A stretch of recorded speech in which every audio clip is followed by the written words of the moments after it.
Welcome back to Decouple. Today I'm joined by returning guest and Decouple podcast veteran, Mark Nelson. Mark is the managing director of the Radiant Energy Fund. He holds degrees in mechanical, aerospace, and nuclear engineering, and is a consultant and analyst to nonprofits and the nuclear industry. Welcome back to the podcast, Mark. Thank you very much, Chris. So, Mark, you've been on many, many times. We'll spare our listeners the self-introduction, but tell us something good about this week. Something that happened that has perked your spirits. So here in Chicago, the amount of electricity coming from nuclear is pretty high, but because of the big grid, it's a little bit more difficult to say how much is truly nuclear. I'd like to assume it's, 60, 70% nuclear because of all the upstate, but I'm not certain. However, I'm going to be going to southern France this week, where I know with almost exact certainty that I'm going to be using about 3/4 nuclear electricity all week. And that's really satisfying to me. You're such a nerd, man. Can I tell you what my good news was this week, or what lifted my spirits? MC Hammer retweeted one of Isabel Bemike's videos. I'm not sure if you saw that, but that's the kind of celebrity endorsement I'm looking for personally. Yeah, and then he got down, and I don't know if you saw, he got down in the Minchies and was like interacting with absolutely a bunch of us little people. It was glorious. It was a great moment. It was a great moment. But anyway, we have more important things to talk about here today, Mark. Perhaps one of the most important themes I think that we will have covered in this podcast. That's saying a lot, because we've discussed some really interesting things, and you and I in particular, our existing and imaginary nuclear show is the 4th most downloaded episode. If you haven't listened to it, go check it out. But this question of, we have an effective decarbonization tool with a demonstrated track record, right? The fastest additions of ultra low carbon energy to any grid in the world have happened primarily with nuclear buildouts. And that would be, in places like Sweden and France. We know how to do this, right? In Korea, in Japan, we've had very successful programs, built a large number of plants rapidly, on budget and on time. But, a common criticism that is thrown at nuclear and nuclear advocates in the 21st century is that it can't be done. We can't do it anymore. It's taking 10, 15, 20 years to build a plant. They're going over budget 1 or 2 times, 3 times maybe. And in North America, that example would be Vogtle. And so I wanted to have you on the show today to break down sort of what has gone wrong at Vogtle and what lessons can be learned going forward. And I think this is going to be a very interesting conversation because it echoes back through time a little bit to our first episode together, where Vogtle was the first of a kind build of a radical new reactor design with a lot of hype around it. Much less materials required, the potential for modular construction and parallel construction, allowing the plant to be completed very quickly. And it has absolutely not lived up to that reputation. And so in an era in which there's a lot of hype within the nuclear sphere for new designs, and that's going to solve the woes of nuclear, I think that the story of Vogtle may be a very interesting cautionary tale and may help us focus on not just design, but some of the other elements that are so important to making nuclear work again. So I'm not exactly sure where we're going to begin with this, but I think it might be useful to get a bit of a bird's eye view of, what building a nuclear plant looks like. And we're obviously talking about a big gigawatt scale reactor. I was looking at some time-lapse videos of the Vogtle site itself, trying to do a bit of research for this episode, seeing that, the excavation work alone sometimes takes a full year. Maybe let's start with like a quick overview of what it takes to build one of these large plants, and I guess getting a sense of how that's been going in Georgia. Take it away, Mark. Yeah, well, when you're building a nuclear plant, you're quite frankly building it as if it will be there forever. Now, we hear that nuclear plants have maybe a 40-year life, or maybe some of them claim that they're going to be built today with 60-year. But at the point that a structural engineer and the civil engineers are being told it cannot fail under any circumstances up to and including an earthquake powerful enough to eliminate the rest of Georgia or the entire Southeast, and it's got to last for 40 years. At the point that you're satisfying the first one of those requirements, it's going to last for 400 years. a lot of the work that's going into the plant, at least the initial work. They are going to look at 1,000-year floods, 10,000-year flooding. They're going to look at every possible eventuality that could be conceived in order to do the things like the digging, the siting, the foundation. Now, once you get into the internals of the plant or specifics of the plant design, maybe there we could try to find an argument for why those things, those parts, those features wouldn't last for 100 years or two. But at least for the site itself, these things are built forever. In this way, starting a nuclear plant is a bit like starting a pyramid or starting a cathedral, to the extent that those peoples knew that they were constructing something they intended to never, ever be gone. So in the case of nuclear plants, there are many cases in the US of special and unique fossils being found during the excavation phase. In the case of Vogtle, one of the best and most complete specimens of prehistoric whale anywhere in the world, one of the earliest, comes from Vogtle, and in the visitor center they have this large and sort of creepy painting of the Vogtle whale along with some of the fossils right there for visitors to come see. So there's not a dinosaur. There's not a dinosaur named the Vogelsaurus or anything like that, I guess. I mean, we could make a Moby Dick joke and white whale and stuff like that, but let's go ahead and get into the meat of what went wrong and what's going right in Vogtle before we make comparisons to beasts, mythical or modern. Anyway, so the dinosaur got the fossilized whale did get the name based on the nuclear plant. So that's all right. Nice. One of the many legacies. So, I mean, there's been nuclear plants. I think the fastest built plant in the world was in Japan, 39 months from start to end. This kind of beggars the question, like, what is the start? What is the end? How is that measured? And how does Vogtle measure up to that? So in my experience, trying to use satellite imagery and sometimes talking to people, there seems to be anywhere from a lead time of, say, a year in some countries with a very keen interest in getting nuclear going, to 3 years in preparing site work and getting the first concrete poured on various, say, pads and auxiliary construction structures. Mm-hmm. The IAEA, International Atomic Energy Agency, uses the date of the pouring of the concrete that goes directly under the reactor itself, the so-called base mat, the reactor base mat, as the official start. But it's more like the gun going off in a race where you already have this stadium built and have everybody lined up. So one of the things you could criticize nuclear for is having a sort of rosy or optimistic start date for their projects. Now, what we're seeing is that the lead time for a lot of other renewables projects, for example, just to talk about decarbonized electricity sources, a bunch of renewables projects are taking longer and longer to get all the way to starting construction because of the complexities of figuring out the grid operator is prepared to integrate the fluctuating of its own models of the grid that it needs in order to operate it correctly. Lead times can change for other technologies to make it a little bit more like the lead time for nuclear.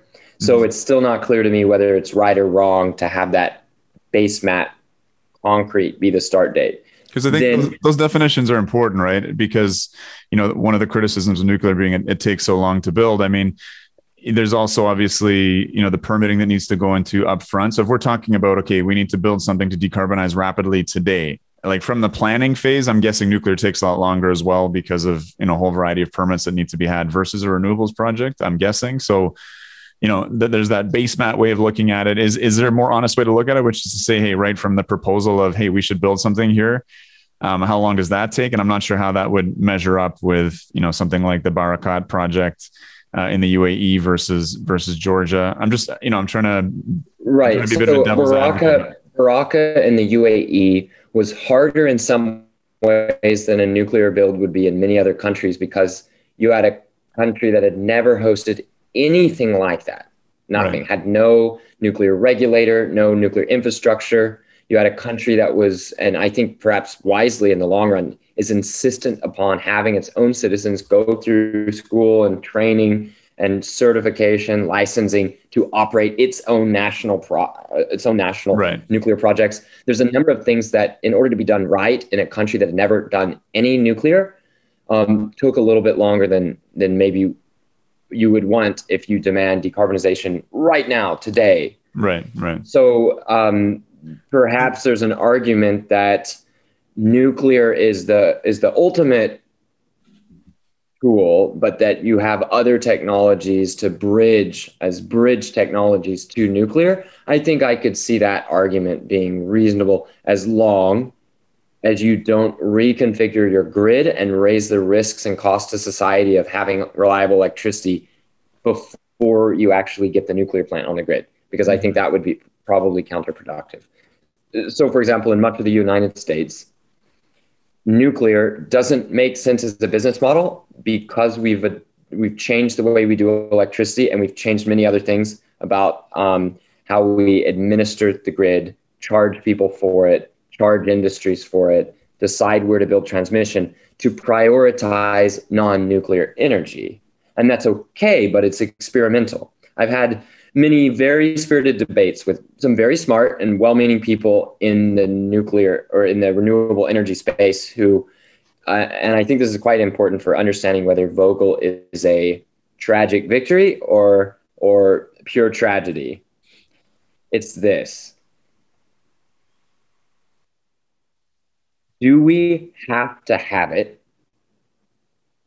And how sure are we that there's an alternative to nuclear? Now, it's a very grim thing to say there is no alternative. We must have nuclear. But it's very important here that only nuclear and hydro have produced an outcome that's anywhere near acceptable. Now, we may be galloping towards wind and solar in other places, or maybe some parts of some grids, some states, but we have never had a successful outcome for a nation with renewables. Now, we could say, well, before France decided to go all in, we hadn't had a successful outcome for nuclear. I understand. But that outcome in France was earned. They had to actually build it. However they did it. Mm-hmm. And we had a successful outcome of a large, decarbonized, cheap, secure energy supply. And if we have to judge on the initial evidence of the countries and regions most eagerly trying to demonstrate a wind and solar decarbonization, I don't think there's anyone in the world that would say that evidence is better in 2021 than 2020, that we're going to be able to do wind and solar and make it work. If you hear somebody say that, chances are they're just they're a sunshine pumper, or they're only looking at maybe they sold some wind or solar. Mm-hmm. In states like Texas and California and New York, and in countries, perhaps say Australia to name one, you had advances towards renewables as a percentage, but in many of those cases, extremely dangerous degradations in the quality of electricity as an institution in this society. Okay, let's steer back to the matter at hand, to Vogtle, and maybe let's just get a sense of what, at the proposal of the build. How long was it supposed to take? How much was it supposed to cost? Just so we can get a sense of where things are at. Right. So IAEA official basemat concrete was poured in 2012. The units were supposed to come online about 2017. Okay. So 5 years. Yes. And 2011 was when there's the permission granted by the NRC to build AP1000s. And the utility had been working in earnest from the mid-2000s on the idea of expanding nuclear. So from the late 2000s, when a lot of the financing arrangements were put into place, 2008, 9, and 10, then the device itself got its NRC license, the version being built Vogtle got its license in 2011, and the official base mat concrete was ready to be poured, meaning some amount of site work had already been done in 2012. Mm-hmm. We are now in the middle of 2021. So that has been 9 years beyond the official base mat pouring, which would put Vogtle pretty square in the middle of how long it took to build the previous generation of American reactors. That's kind of the 1970s onwards reactors, like the very early US reactors. The reactors were quick, right? That would have been started construction right around the time of 3 Mile Island. Gotcha. Okay. The ones that would have entered construction 77, 78, for example. Those reactors were typically between 8 and 11 years in construction after base mat concrete poured in the United States. So we're going to get into specifics perhaps in a part 2, because I think we have a lot to talk about, but I don't know if you can break it down kind of thematically as to sort of what went wrong. I know this was a first of a kind build of reactor design that, you know, was based on a previous reactor, never been built before, a lot of changes. You know, when I was looking at some of the promotional material from Westinghouse, talking about the AP1000, I mean, it sounds absolutely fabulous. You know, 1/5 of the concrete and steel required, way less cabling. I forget all the stats, but, you know, passively cooled using, you know, natural phenomena from physics to sort of provide 72 hours of walk-away safety. It sounds like an absolutely fabulous design on paper. It was modular, which is a big hype word these days. Just clicking it together like Lego on site. You know, those animated drawings of things just kind of slotting together, which would allow construction to kind of take place in a parallel manner. And indeed, I think it was, you know, really designed to get built quite quickly. Maybe they're expecting to be done before 5 years. You know, thematically, what are some things that went wrong in broad terms? There are going to be a few broad strokes to make, but just on one of those final points, designers at one of the nuclear companies least experienced in any kind of construction. Right. The designers designed it to be constructible, even though they were not anywhere near understanding how to construct. Then they were designing it to be constructed in the US by constructors themselves who had not done any construction ever. The humans involved had not done nuclear construction. Then almost all the parts that go into a nuclear plant, the instrumentation and controls, the big civil structures itself, let's see, these things were radically different than before, while the level of experience in constructing anything nuclear had just collapsed to almost nothing.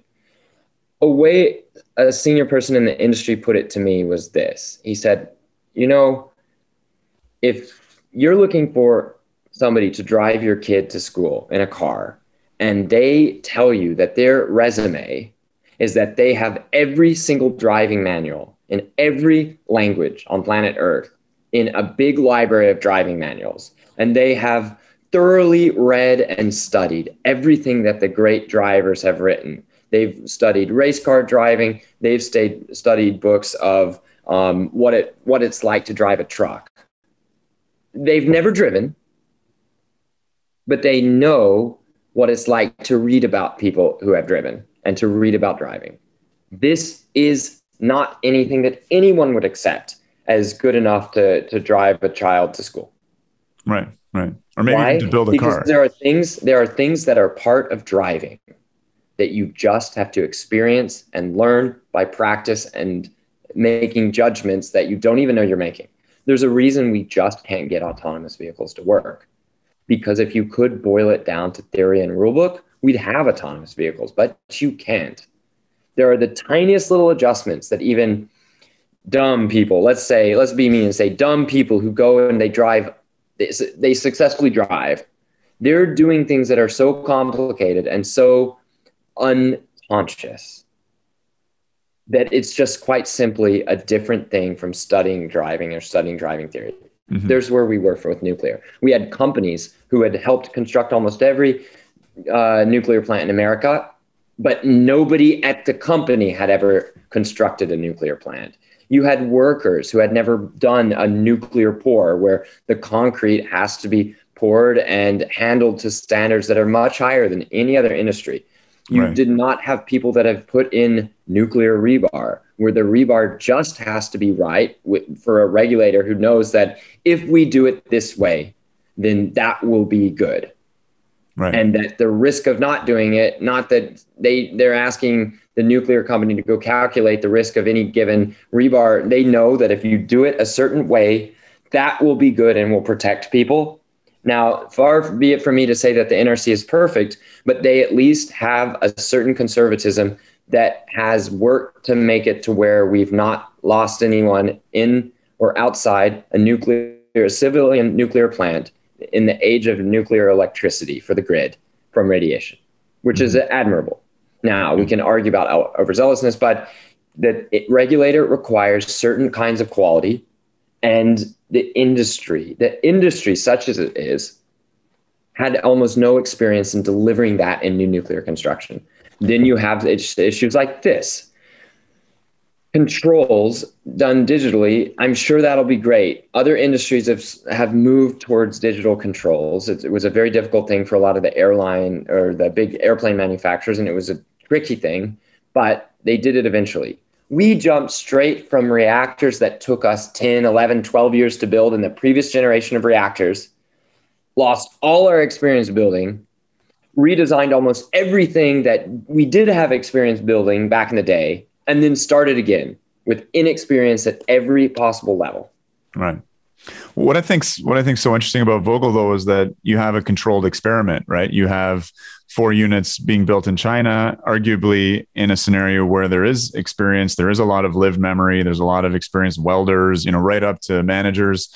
And it seems like those AP1000s also took a while, went behind schedule and over budget. Not anything close to Vogtle, but that was kind of interesting to see that they didn't get finished in their sort of 5-year projected time.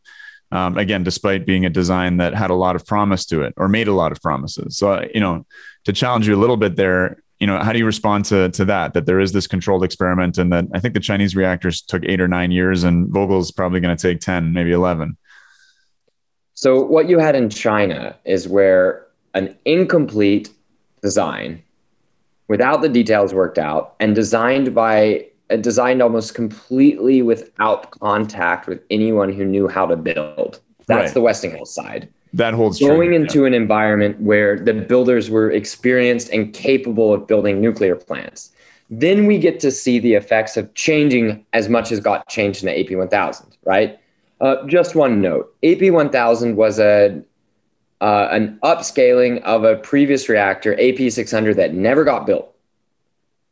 And the AP600 had a number of changes from the previous generation of reactors just on the size alone. It got very small. AP1000 was just increased in its vertical, like stretching a sausage. It was just increased in its vertical size to be more economical.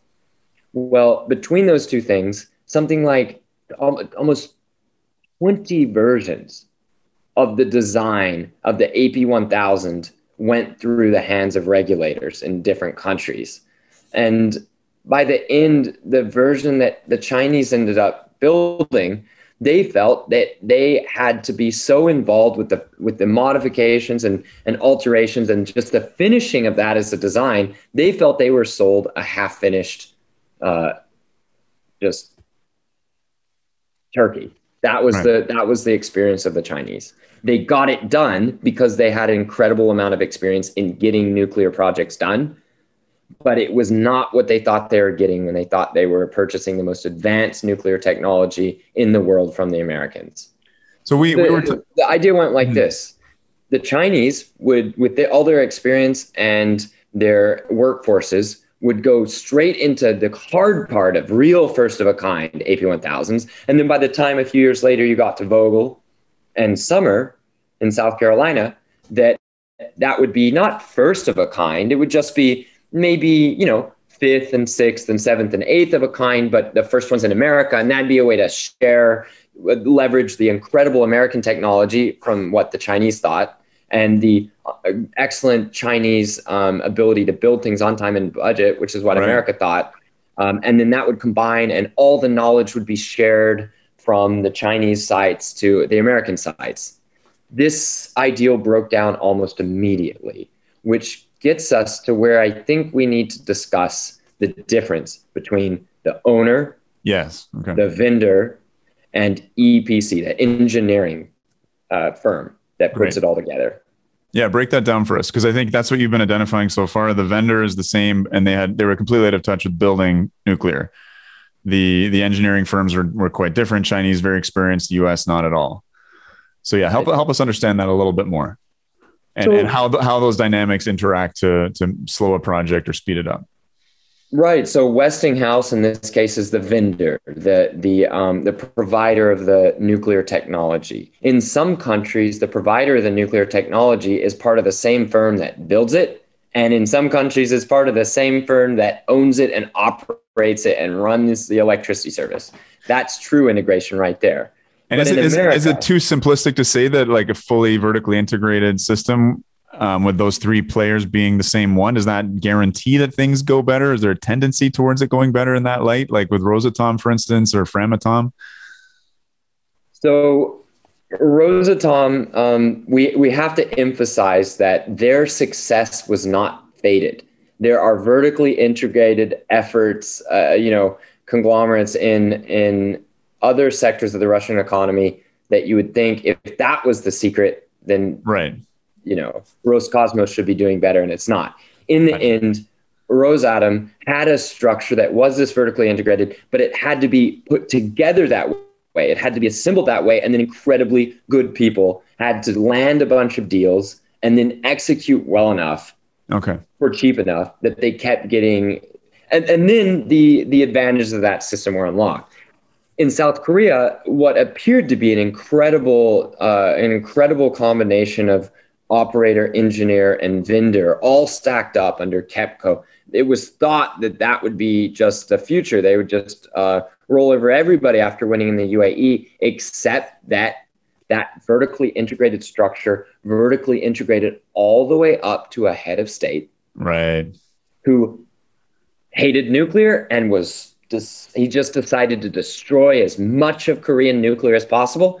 And he succeeded beyond his imagination. And the plants in Korea are years behind now, 5 years behind in one case. The era of Korea getting their own reactors built on time is done. It was successfully destroyed in a way that's easier to do when you have the centrally integrated. Right. Like if Putin decided he hated nuclear, I can't help but think that if he stuck around long enough, Rosatom would start having very severe difficulties delivering their projects. And we don't want to get too off topic here, but this is relevant. From what I understand, South Korea was able to build on time and on budget, and actually at cost competitive with coal.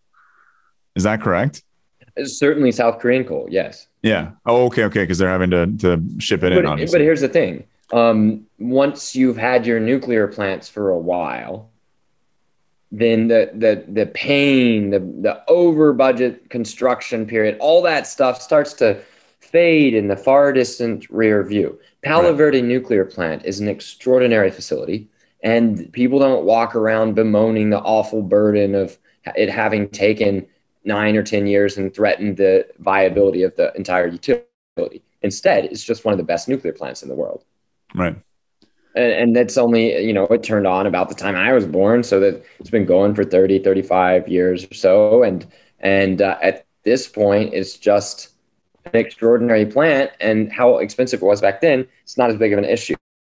That is cold comfort to those of us who want to see new nuclear started in our time. We can't, unless we're walking up with 30 billion cash to put at risk. And then we just say, I back myself. Now, if I get it done cheaper and on time, I'll save 10 billion. Unless we've got people lining up wanting to spend that kind of money, we have to do better, which means we must learn the lessons of Vogtle and put together the right combination of owner, vendor, and engineering in order to avoid the catastrophes caused by the combination of those three things at Vogtle. Mm-hmm. Mm-hmm. So Westinghouse, you had a company that's been passed around, let's say, between ownership groups in a lot of different countries. It has gone, the British owned it, then the Japanese owned it, now the Canadians own it, And I say the Canadians, it's just clearly this is a business unit that is cruising off of a brilliant reputation from the long past and a very pretty logo designed by one of my favorite industrial artists, right? That beautiful W in Westinghouse. That W is such a beautiful logo. I think people have forgotten that it has to be backed up and earned each generation with projects done well. Right. And you know, in the end, if we're going to build nuclear in America, it's probably going to involve the AP1000 if it's going to be built at scale. So we don't want to say too much mean, but we got to learn from it. So the great American reactor designers really had far too much confidence and far too much ego. They needed to be humble and learn as much as possible, even if it meant poaching expensive people from around the world who knew how to deliver nuclear projects. What is the level of what is know how to deliver. What is the level of global cooperation? You know, I would imagine if you wanted to build something in the States in the early 2000s, you'd look around at who'd been successful and you'd be trying to draw that all in. It sounds like you're describing a situation that's a lot more siloed, where folks at Westinghouse are saying, hey, like the majority of the plants built around the world were done so with our blueprints. Yes, they've been modified by France or Korea, but you know, we're a great company. We've done amazing things. Of course, we can pull this off and you know, create this great design that's going to change the face of nuclear by being so economical with, you know, materials and also with just getting it done on time. So I'm gathering that there's not that level of communication. Is that changing? Is that, you know, like obviously after an accident, there's a huge amount of cooperation that starts, right? But in terms of the accident of these kind of disastrously over time and over budget builds, is there any movement towards that? We might be skipping ahead here, but just a question that popped in my mind. There's unbelievable cooperation on operation. Yeah. I mean, even the story that CNN tried to spin a few weeks ago with Taishan and EPR, a French-built EPR in China, having some fuel difficulties. The only reason it even made the news is because France was working through some U.S. sanctions and stuff to be able to share knowledge with their partners to make some minor cleanups and best deal with a few leaking fuel pins. That itself blew up into the international media because of some paperwork hoops from the level of international cooperation going on. Right. Certainly in operations, the cooperation is there. But let's just talk about what it would have meant if the U.S. wanted to learn properly from Korea. If the U.S. had understood, we don't know how to build reactors. For Westinghouse to claim it's built it, we've got to bring in outside help from our partners in Korea to come check on it. Or in China to come tell us how to. First of all, there would have been national security concerns. There would have been a lot of barriers in the way of there wasn't much pressure to get that level of humility, let me say. Right. How did the Koreans learn how to build reactors? They sent a few hundred engineers over to America and said, don't come back till you know it. Who did they send it to? They sent it to combustion engineering. Why to combustion engineering? Because combustion engineering couldn't see, after Chernobyl, couldn't see any orders on the horizon. And they made such a competitive offer to the Koreans compared to Westinghouse, which wanted to retain a lot of its own rights, IP, sophistication. Combustion engineering said, we will tell you everything we know about designing and building nuclear reactors as part of our bid, and then you can go build them. And right. That's what won. That's what one of the South Koreans who came over, learned how to build that reactor. Then combustion engineering got sold off to other countries. And then finally, when Westinghouse bought it, they just scrapped it all because they had an exciting new project. They didn't need to know how combustion engineering had taught the Koreans how to build successfully. Why did Westinghouse not need to know that in the 90s? Because they had an exciting new advanced reactor called the AP600. Right.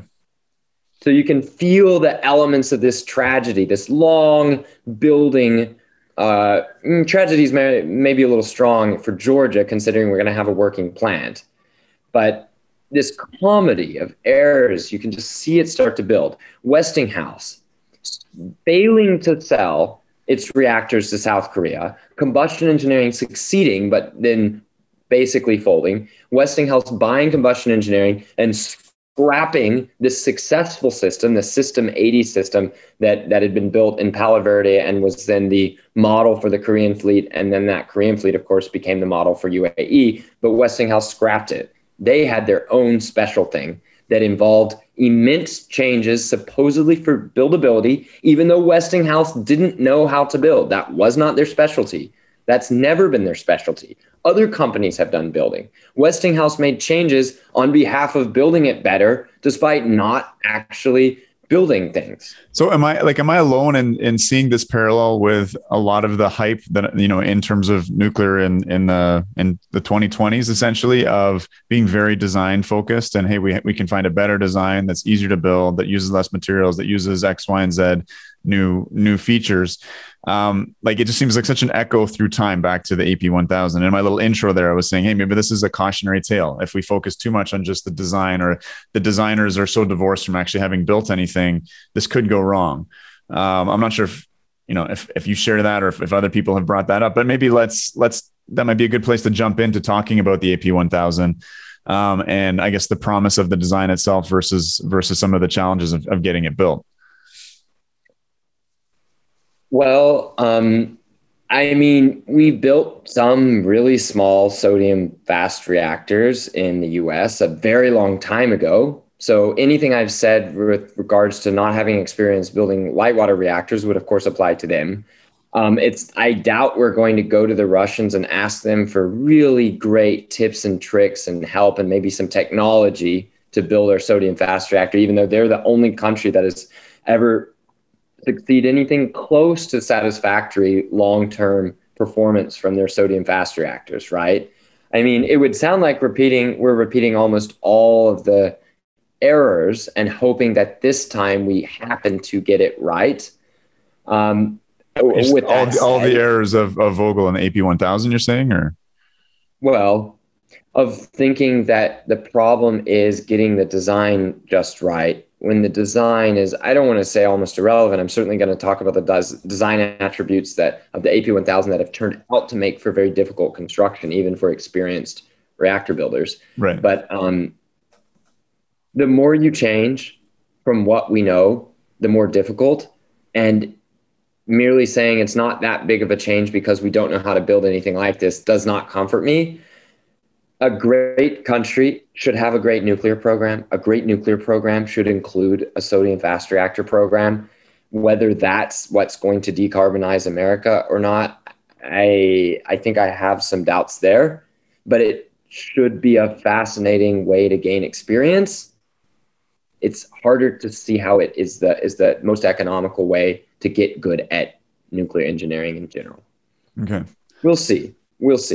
Let's talk about a few of the AP1000 things where you've said a bunch of the claims that when you were reading the marketing sound really good. And then I can explain with the benefit of painful hindsight in Georgia where it hurt. Here's one. AP600 is going to use a lot less material. It's going to use less steel and concrete. Oh, now we're going to upsize it just a bit to AP1000. That improves those ratios, don't it? Because we only expand it by a little bit vertically. We keep the diameter of the for the facility, we keep that the same. We just stretch it a bit, and now we've got free extra power with hardly any extra rebar and concrete. That's part of the way we can get that 20% of the requirements of a hypothetical other reactor of the same output from the previous generation. Here's the thing. Concrete and steel are not that expensive. What's expensive is having a truckload of workers stand around slowly, painfully, with starts and stops, get an education on how to do nuclear work. That hurts. It's not the concrete itself. If you have guys out in China or Korea who get, 20 times more nuclear concrete poured in the same amount of time, and they do it right the first time, does it really matter that your design uses only 20% of that if you can't get it poured right, or you have to redo it, or you just sit around with all the concrete already dried for day after day, month after month, year after year, because other parts of the plant on the critical path are not done. So it doesn't matter that you can do less, you can put in less steel and concrete because other things aren't done that are hard and are holding up everything. It's the time, Chris, that's expensive. The time. Southern Company is burning through about $1 billion per year to keep the reactor project going. And if they and there's no way to make it go faster except for experience. They're kind of locked in on that.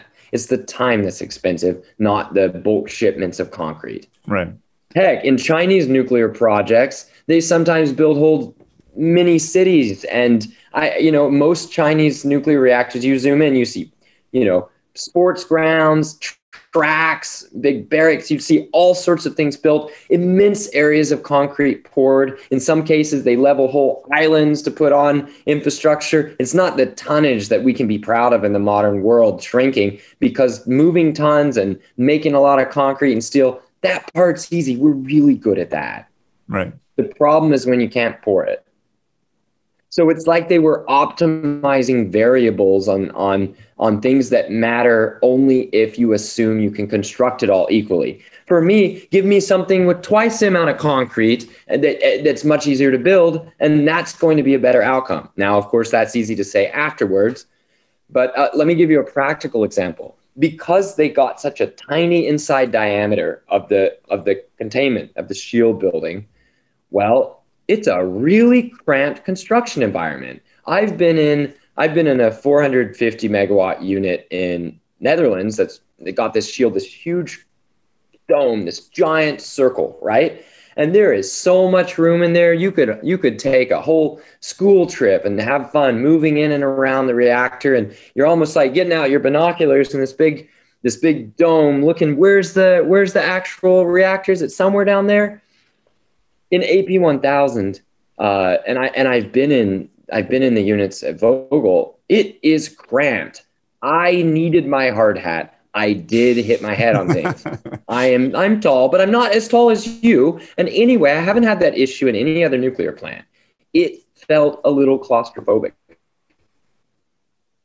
It's not worth that. It's not worth it to be that small. It's better to be bigger, because if you know how to build, you can build a little bigger. You'll be okay. Just order some extra concrete and stuff. It is too tight. It feels like somebody got a little too clever. And tight fits are really rough for constructing. I worked one summer, a very dirty, hot, and uncomfortable summer as the lowest rung on the totem pole, a little shop boy for a air conditioning installation and repair service at a massive hospital complex in Oklahoma City. So we'd go around and rip out all the old system and put in the new one, or we'd go into the new buildings under construction and install these big ducts for air conditioning and ventilation for like biosafety labs. It's a really important thing. The world cares a lot about good air ventilation on biosafety labs now. It's more of a topic than it was back then. Anyway, what the older guys at the shop who didn't even have a college education, they were always grumbling, "Oh, these architects." And I'd be like, "What?" Because, maybe I wanted to be an architect. I was going to go to college, right, for engineering. And they said, "These idiot architects always think they build a beautiful building, but they never leave enough room for the ducts. They never leave enough room for the wires." And this problem, there's some limits to how bad that can get in a nuclear plant, where you have to certify with a regulator that you know where everything's going to be. But the actual ability to install it, change it, modify it, inspect it, adjust it, becomes a really bad issue when you optimize your nuclear plant for being tiny. Right. Let's shift gears a little bit and talk about modularity, because I think that was a big selling point of the AP1000. I was reading Jack Devaney's book recently. He was mentioning the Charles Lake facility and how they built a critical steel component, and it was slightly undersized or oversized, didn't bolt together properly. The Lego didn't snap together. Help me understand that, because I think that has a lot of relevance to modular reactor building, which is, really come into vogue recently. So yeah, the problem with saying you're going to build a modular reactor is that you have to be good at the modules. And if you think you're going to save time because you plug a big chunk in all at once, then think about the catastrophic waste of time when everybody's waiting, the module shows up, you're ready to just put it in so you can keep constructing, and the module is no good. Or you put it in and it doesn't actually fit. Because engineering is hard, construction is hard, working is hard. And when you break up parts into a ton of different manufacturers, that's hard, not easy. That's advanced. we weren't ready for advanced. We were ready for whatever was the dumbest, stupidest, simplest way of building a reactor we could possibly do. And then maybe there was the idea that we could bring grandpa back from nursing home or from, Southern Florida, where he's retired 20 years ago, and say, hey, we're going to build a nuclear plant like the ones you used to build. If we can walk you around the site, can you just tell us where we're going wrong? We couldn't even really do that because we changed so much of what an AP1000 was. We changed the way containment versus a shield building. We changed the controls. We changed the diameter. We changed so much that we had to relearn, but without the benefit of experience. And then the modules arrived and were bad. So what did this look like on the ground? Like you were mentioning before, like if you screw up a pour, and pouring nuclear concrete is way different than pouring concrete on an apartment building. Does that mean you're having to get out the jackhammer and tear it all back down and then do it all over again? What happens when that module shows up and doesn't fit? You mentioned this word critical path. I'm guessing that is a pretty critical element here. Like, does the whole site come to a standstill? Do those workers get laid off for 6 months? Like, what happens on the site? Help me visualize that. Well, first of all, it depends. Second of all, I am working a little bit secondhand here because I entered the real nuclear world leaving academia in 2015 when things were already starting to go very badly wrong. But from what I could gather, it works like this. You have a schedule that says we're going to do this thing this week, this thing this week, this thing at a higher level. We're going to do this by this month. We're going to do this by this next month. And then you have this descending hierarchy of all these things, which cannot go any faster than the previous thing. And then other activities where you hope you can do things ahead of time and have them ready for when the wave of activities gets to you. So for example, you can build a bunch of prefab rings to lift into place to build up the shield building, but you might not be able to go any higher than a given level that needs to be poured and seated with lifted components. In which case, it doesn't matter how fast you do the rings that build up the AP1000 shield building, you're waiting for other things to reach that level in the facility. Then, once things started to get slow, so for example, modules show up on site and they're not good enough, or a concrete pour gets done and it was slightly out of spec. In some cases, you attack the problem with paperwork to try to not relicense it, but if you change too much in a project, you risk having to redo a lot of the process of getting the plant design certified as built, rather than having what, the ideal was, you get the design certified such that you say to the regulator, should we build this exactly as we proposed it to you, you'll automatically grant us the license upon the startup tests. Right. So when the big parts showed up and they weren't good enough, when pours were done and things were a little weird, they were looking at potentially having to stay on schedule by simply building it as they were and having to take the risk that it might not get licensed at the end if the NRC didn't like it enough. Wow. Then they were looking at things like, okay, well, we're way behind on this step, but once we get that done, once we rework the modules and get it in place and repair all the damages from the fact that Lake Charles facility didn't produce what they wanted, then we'll make up time because then we'll lift things into place way faster, except those lifts had never been done in America. There was no one who knew how to do them. We weren't bringing in somebody from China necessarily to do them. And so the optimism was to make up time from being too slow. We're going to do things we've never done way faster than anyone's done them. Right. So at that point, the schedule just starts getting unbelievable. This was around 2014, 2015, 2016, when the schedule blowout started to get extreme. At the time, and we haven't really talked about money yet, and maybe we leave that for next time. Sure, at the time, the project was under budget for Southern because so few milestones had been hit by Westinghouse and the engineering consortium that Southern hadn't been having to pay out much. The engineering consortium hadn't hit the milestones, and the incentives structure was, I mean, look, there's a lot of people who say this project was bad because the incentives weren't aligned. Southern Company, the owner of the plant, was able to just offload the risk to the ratepayer, blah, blah, blah, blah, blah. They could go slow, it wouldn't matter. First of all, that's totally false. But just in terms of the incentives being aligned, the incentives were exactly right for Toshiba, the owner of Westinghouse, to get their ass in gear and get that stuff built, get the engineering consortium that could get it done, to get the design right, because they had immense risk to themselves if they didn't deliver on time. That is, we would think that that's an example right. of a well-designed incentive structure. In the end, as each major contractor folded or went bust or got sold or absorbed into another contractor, the risk started piling up. And eventually Westinghouse either had to not be able to deliver the reactors immediately, just say we can't deliver it, or they had to take on all the engineering risk themselves and purchase and bring into their own company the engineering firms that had claimed that they'd be able to get it done, or they didn't get paid. Well, they didn't get paid. They were collapsing. Westinghouse had to bring them in because it was either that or collapse. And then finally, when Westinghouse could no longer deliver, it went bankrupt.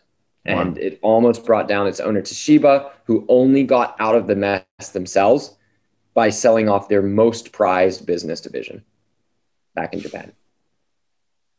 So this plant and this build reverberated through so many different sectors. And yeah, a lot of parties had skin in the game. Right. The people of Georgia had some skin in the game, but not all of it, that's for sure. Southern has colossal skin in the game. We can talk about that next time too. And certainly Toshiba had so much skin in the game that when it went wrong, they almost died.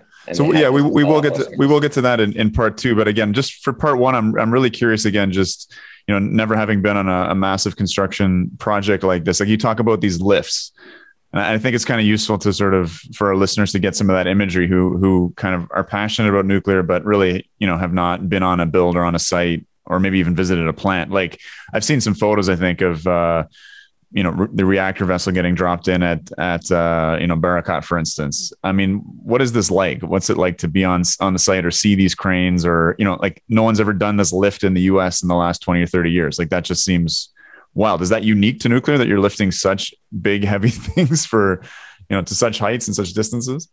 It is pretty much unique to nuclear. Some of the largest and biggest distance cranes in the world are used in nuclear. In Vogtle itself, there was this idea that it'd be real clever if there was one big crane that's set in the middle on a big circular track, so it could turn and it could do stuff on this one, do stuff on this one. But it turns out that crane operators are one of the most precious, rare, and important skill sets in the world. In fact, just bringing a Chinese crane operator to the EPR site in Hinkley Point C touched off a big tempest in a teapot about, oh, the Chinese are coming to mess up our power plant. When the Chinese were 30% investors in Hinkley Point C, whether that's right or wrong, at the point that the Chinese know how to do those big lifts, you should probably take advantage of bringing them in to get it right. So what does that mean? It means a bunch of people going nuts on the ground, making sure that everything's okay as a big crane drops its attachments, various attachments, to lift up some giant heavy thing where all eyes are on this. The highest ranking people in the construction companies are there on site every second as these things are lifted, because a drop is catastrophic to the speed of the project. If that thing goes down and hits things on their way down, you have an immense amount of paperwork and potentially rework if you have to replace things.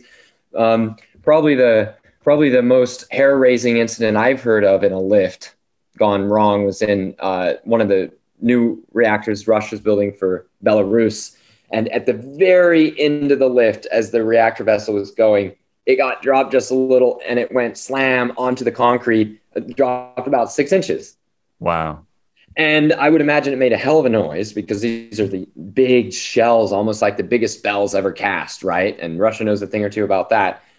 But when this Russian reactor shell hits the ground, the Russians said, they looked at it and they said, all right, so we back this. We think it's still good. We think it's great.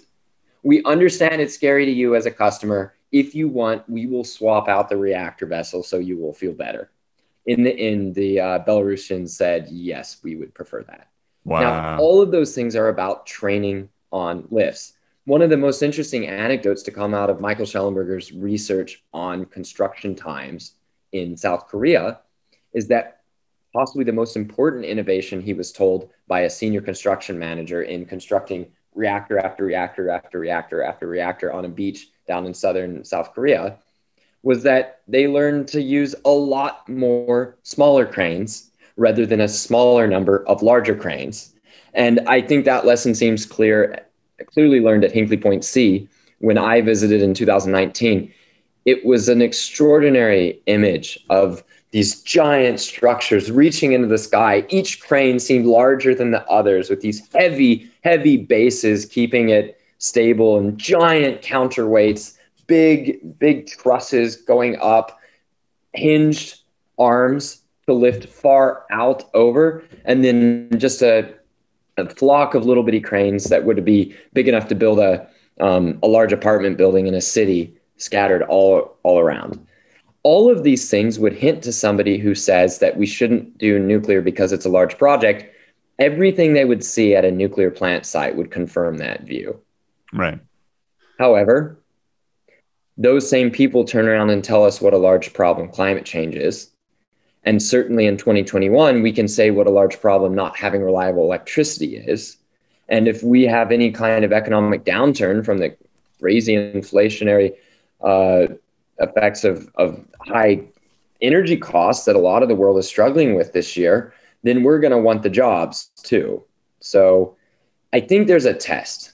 I would just say there's a test. When you go on a nuclear construction site, if you as a young person can look at that and not feel that something great and important is happening there, I don't think you should be part of big problems. Because you just don't have I think you don't have the stomach for the fight. You don't have the spirit for the fight.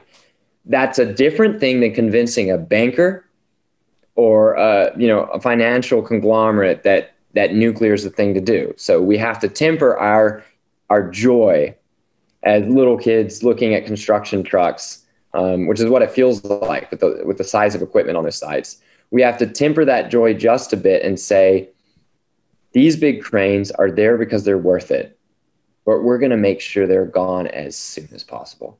Yeah. I have a friend, we were talking about eco-modernism, and I didn't have a humanities education. So I was saying, like, can you explain the kind of modernism part of this to me? And we got talking quite a bit, but one of the big conclusions of the conversation was that, the problems of modernity or modern problems require modern solutions, not sort of postmodern solutions, not small is beautiful solutions, not decentralized solutions. And that really stuck with me, in regards to nuclear and climate change, that the scale of the problem demands, just an enormous scale of a response, and whether you believe that needs to be done with renewables or nuclear or whatever, I think a lot of people underestimate that scale. And I mean, the biggest cranes I've seen outside of nuclear construction are probably the ones that'll be put into operation on the high seas, with, these, I think 13 megawatt offshore wind turbines that are being promised recently. So yeah, big lifts are going to be necessary to deal with climate change. Mark, we're coming up on the hour, and we've definitely now that I've got Dylan Moon as my producer, he's really kicking me to keep under an hour. So let's leave it here for now. I think we've painted a decent picture of the big picture elements here. I'm really glad that you transported us on site to imagine some of the unique elements of a nuclear build and how finicky it is, and how much that I think you've talked about it before as kind of tacit versus written knowledge, that kind of knowledge of doing, how important that is. And I think we've brought that theme in, and I think we're ready to move forward into our second episode. Well, maybe we'll talk a bit more about the finance aspects. I'm not really sure yet what we're going to touch on in part two. I think you promised us some more juicy on the ground stories, but I think we've got the large brushstrokes laid down. Unless there's anything else you want to add in here, if you want to give us one of those Mark Nelson closing moments, now's your time. I'll say this.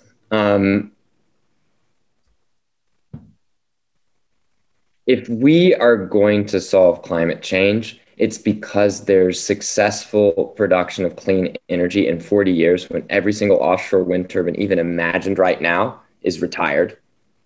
And so, although this is a painful learning experience at Vogtle, much more painful, perhaps not even a learning experience at Summer, we have to be able to look beyond the immediate growth of offshore wind and see that the nuclear plants that we did eventually learn to build are still around. They're operating better and better each year, which is a sort of opposite of what happens in a lot of the wind industry. And I can already hear the screams, no, why don't we do both? Why don't we do both? Okay, so if we're going to do both, we need to prepare now for the mega projects. And that means we need to have pictures of these cranes in schools today to find the people who are going to be the best heavy lifters in the country 20 years from now. I'm imagining the rocket hype of the 50s or whatever, and then there'll be this crane hype, and there'll be like crane clubs at schools to select the nation's finest crane operators. If I come visit you, I would expect to see in your son's bedroom a painting of the work site at Hinkley Point C. I'll send you source images. Make sure they're high res, but we are planning a little collage. So far it's just the compass directions and features from the north, south, and east and west. But anyway, we could work that in, I'm sure. Mark, a pleasure having you on once again. We'll have you back for a part two on this one, and I think we're also planning a show on offshore wind. So we'll get to that as well. Have a fantastic trip to the land of fine cheese, wine, and nuclear reactors, and we'll look forward to speaking to you again soon.